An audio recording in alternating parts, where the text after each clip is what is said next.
Good morning. Morning, guys. Hatid natin tong isa.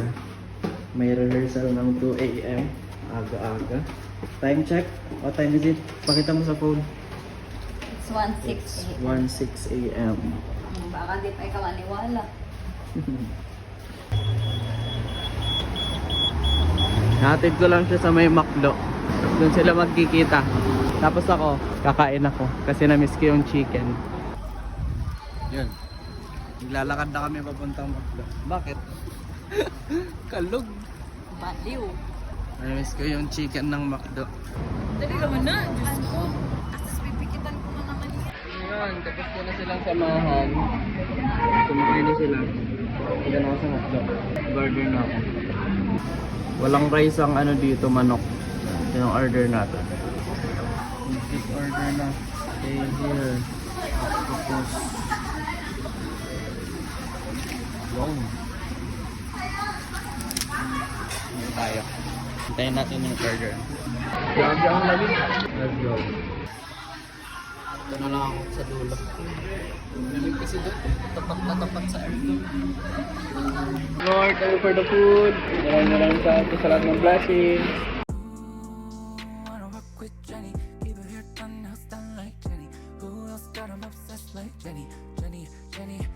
Kain na tayo nitong chicken. Na-miss ko talaga to. Kakaiba yung chicken dito, guys. Mas maganda kinakamay. Yun, no? Ito yung quality. Yeah. Walang kanin-kanin dito, guys. Pati kay FC dito walang kanin. Wala talaga silang rice meal dito. Pati sa KFC. KFC fries tayo. Yup.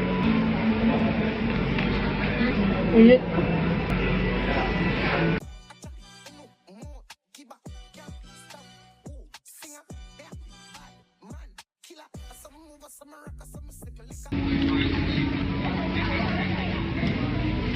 Nagda ko matapos kumain. Busog na ako agad. Kahit di ka kumain ng kain, busog ka talaga. Solid. Kaya kahit nandito ka sa ibang bansa, pumunta na nga ng ibang bansa, McDo and Jollibee pa rin. No. Meron silang ibang, kakaibang menu. Pag nawala yung Pinas. Pero feeling ko yung iba. Nasabihin pa rin, mas masarap pa rin yung chicken sa Pinas. Ganun. Depende. Sa akin, okay naman siya. Which is nakakamiss. Kasi walang ganito sa Pinas. Unique din. Kahit pa paano, meron pa rin touch of Chinese food. Ewan kung Chinese food to. Basta, sariling menu nila to. Dito sa McDo. Good.